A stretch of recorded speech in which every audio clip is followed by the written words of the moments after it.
Hello students of class 9th. Yesterday we have read the paragraph 4 to paragraph 7. Today we will read paragraph 8. Okay students, please open our book. We are reading The Little Girl. Para 8. Hours later, when grandmother had wrapped her in a shawl and rocked her in the rocking chair, the child clung to her soft body. घंटों बाद जब grand mother ने उसको एक shawl में लपेटकर और rocking chair पर अपने बॉडी से चिपका लिया। What did God make fathers for, she soft. उसके पिता ने उसको मारा था तो रोते हुए बोली कि भगवान ने पिता क्यों बनाया। Here's a clean hankie darling, blow your nose, go to sleep pet, you will forget all about it in the morning. ये लो हैंकी लो बेटा, अपनी नाक पोंछ लो, सो जाओ, तुम सुबह सब भूल जाओगी। उसकी दादी समझा रही थी। I try to explain to father but he was too upset to listen tonight. मैंने फादर के बारे में समझाने का प्रयास किया लेकिन वो बहुत अपसेट थी, इसलिए उस आज रात नहीं सुनेगी। But the child never forget, लेकिन वो बच्ची कभी नहीं भूली। Next time she saw him, she quickly put both hands behind her back and a red color flew into her cheeks. अगली बार जब उसने उसको देखा तो उसने अपने दोनों हाथ से अपना मुंह छिपा लिया। उसके गाल लाल हो गए। The McDonald's lived next door. McDonald's अगले ही दरवाजे पर रहता था। They had 5 children. उसके पास 5 बच्चे थे। Looking through a gap in the fence, little girl saw them playing tag in the evening. अपने 4 दीवारी से देखा उसने कि उसके फादर अपने बच्चों के साथ खेल रहे हैं tag. The father with the baby Mao on his shoulders, 2 little girls hanging on his coat pockets, ran around the round and flower beds, shaking with laughter. Once he saw the boys turn hose on him, and he tried to catch them laughing all the time. देखा उसने कि ये सब खेल रहे हैं, तभी बच्चे उनको पकड़ रहे हैं अपने पापा को।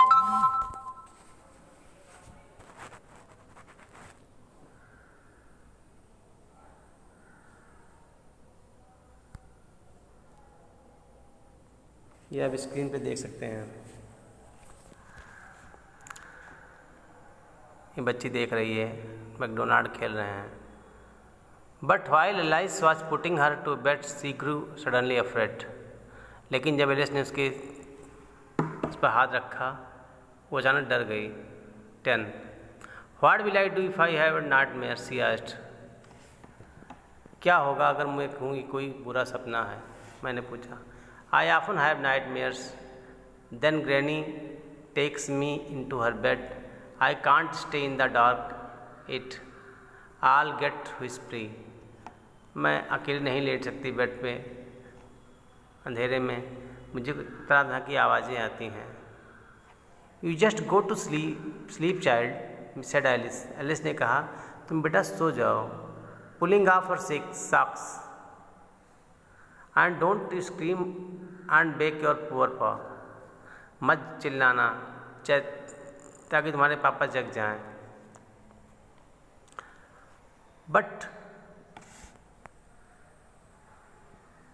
But same old nightmare came, लेकिन फिर वही बुरा सपना आया। The butcher with a knife and a rope who came nearer and nearer, smiling that dreadful smile. एक बूचर कसाई अपने हाथ में एक चाकू लिए हुए, एक रस्सी ली हुई है, उसके पास और पास मुस्कुराता हुआ भयानक स्माइल देता हुआ आया। While she could not move, वो वहाँ से हिल नहीं सकती थी। कुड नॉट स्टैंड स्टिल, रुक भी नहीं सकती थी। क्राइंग आउट, चिल्लाई, grandma grandma. She woke shivering to see father besides her bed. वो देखकर चौंक गई कि उसके पिता उसके बगल में खड़े हैं। अ कैंडल इन हिज हैंड्स, उनके हाथ में एक मोमबत्ती है। What is the matter he said, उसने कहा क्या बात है। Occasions,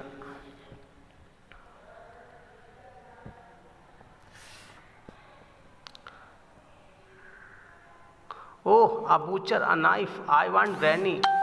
He blew out the candle, bent out and caught up to the big bedroom. एक कसाई है, चाकू ले आया, मैं ग्रैनी को चाहता हूँ। उन्होंने कैंडल बुझा दिया और चाइल्ड को अपने बाहों में ले लिया और उसको एक गलियारे से लेकर के बड़े बेडरूम में ले आए।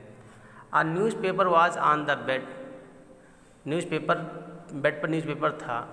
He put away the paper, then carefully tucked up the child. उन्होंने पेपर को हटाया और बड़े प्यार से बच्ची को लेटा दिया। He lay down beside her, वो उनके बगल में लेट गया। Half asleep, still with her butcher's smile all about her, it seemed, she crept close to him. जैसे जैसे बूचर की स्माइल उसको दिखाई पड़ता, वो अपने पिता से चिपक जाती। Snugged her head under his arm, held tightly to his shirt. वो अपना सर झुका करके अपने पिता की शर्ट को टाइटली पकड़ लिया। Then the dark did not matter, she lay still. अब अंधेरा कोई मायने नहीं रखता था, वो शांत थी। Here rub your feet against my legs, get them warm, said father. उनके पिता ने कहा कि तुम अपना पैर जो है मेरे पैर पर रख लो, तुमको गर्म महसूस होगा। ओके स्टूडेंट्स, आज आपको इतना ही, कल आपको 12 पढ़ाएंगे। बाय।